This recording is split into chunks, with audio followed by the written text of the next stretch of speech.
करवीर निवासिनी अंबाबाई मंदिरात गुढीपाडव्याचा भव्य उत्सव, भक्तांची प्रचंड मांदियाळी। हिंदू नववर्षाच्या स्वागतासह गुढीपाडव्याचा सण कोल्हापूरच्या करवीर निवासिनी अंबाबाई मंदिरात मोठ्या उत्साहात साजरा केला जातो। 3.5 शक्तिपीठांपैकी एक असलेले या मंदिरात कोल्हापूरसह देशभरातून हजारो भक्तांचा महासागर लोटला होता। चैत्र शुद्ध प्रतिपदेच्या शुभमुहूर्तावर देवीचे दर्शन घेऊन वर्षाची सुरुवात करण्यासाठी पहाटेपासूनच लांबच लांब रांगा लागल्या होत्या। भाविकांनी मनोभावे अंबाबाई देवीचे दर्शन घेतले। मंदिर प्रशासनाने पारंपरिक पद्धतीने धर्मध्वज म्हणजेच गुढी उभारली। आई अंबाबाईच्या जयघोषाने संपूर्ण परिसर दुमदुमून गेला होता। या मंगल वातावरणात भक्तांनी आरती आणि पूजा करत नववर्षाची सुरुवात केली।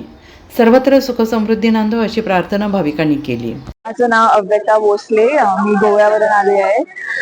आज या गुढीपाडव्याच्या दिवशी इथे येऊन आम्हाला चांगलं वाटलं की आम्ही दरवर्षी येत होतो, कारण मी खूप चांगलं वाटलं इथं। थँक्यू।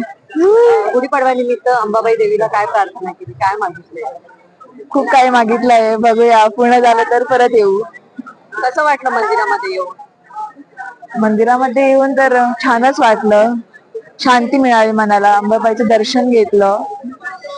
याच्यापेक्षा आजच्या दिवशी याच्यापेक्षा असं चांगलं मी आणखी काही नाही, तेच महत्वाचं। माझं नाव रामा गावस, गोव्याहून आलो आहे। आज पाडव्याच्या निमित्तानं देवीचं दर्शन घ्यायला, तर देवीकडे फक्त मागितलं की बरी बुद्धी, बरी हेल्थ दे आणि काय नाही।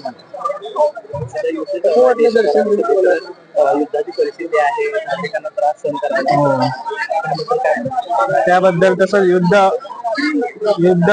जाता तिथलं बेगीन समाप्त व्हायला पाहिजे, हेच मागणी। अंबाबाई इथं एंटर केलं तर मनाला एक दुसरीच वाईब येते आणि ती बरी वाटते। Bureau report, SBN Marathi, Kolhapur.